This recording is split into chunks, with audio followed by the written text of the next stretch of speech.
Le travail de la justice consiste à faire des enquêtes. Je crois qu'il faut faire très attention. Ne tombons pas dans la facilité, dans l'invective. Et c'est ça que je déplore avec ces fameux réseaux sociaux. Parce qu'on peut, comme ça, à cause des réseaux sociaux, vous défaire l'honneur et la dignité d'un individu. Moi, je tiens beaucoup à ces choses-là. Vous ne me verrez jamais humilier quelqu'un, même si c'est mon pire des ennemis, je n'aime pas ça. J'ai toujours un brin de respect pour la personne. Or, les réseaux sociaux, ce n'est plus ça. Il suffit qu'on cite votre nom, Lusako et nos voleurs, ça y est. Si c'est bien mis en place, ça y est, vous êtes condamné, c'est terminé. Donc, laissez à la justice le soin de faire son travail.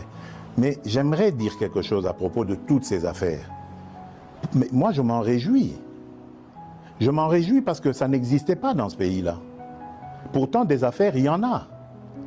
Dans les casseroles, là. Et là, je suis déterminé. Vous avez vu le ministre qui est là, il a cette mission. On va ouvrir les placards et on va sortir les cadavres des placards pour montrer que ce pays a été trahi, pillé et volé plus que jamais vous pouvez imaginer avant moi.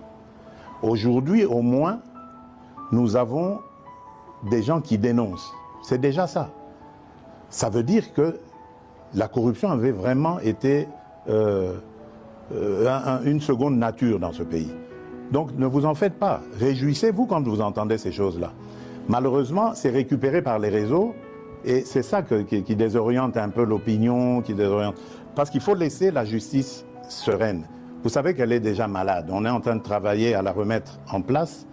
Donc il faut lui laisser le temps de faire son travail. On va leur donner encore plus de moyens de travail pour que la justice soit dite. Parce que attention, on a affaire à parfois des chefs de famille, on a affaire à des gens qui tiennent à leur dignité. On ne peut pas la jeter en pâture comme ça en disant voilà, ça y est, il est voleur. Non, prenez votre patience. Jamais justice n'a été expéditive. Regardez, dans nos pays à tradition démocratique ici, il y a des procès qui durent 10 ans, 15 ans de corruption.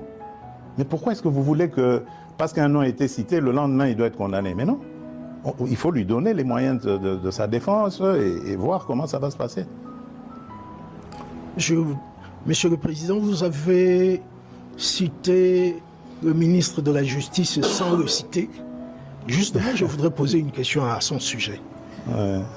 Sa nomination en tant qu'opposant a surpris agréablement beaucoup de gens. Très bien. Est-ce qu'on peut interpréter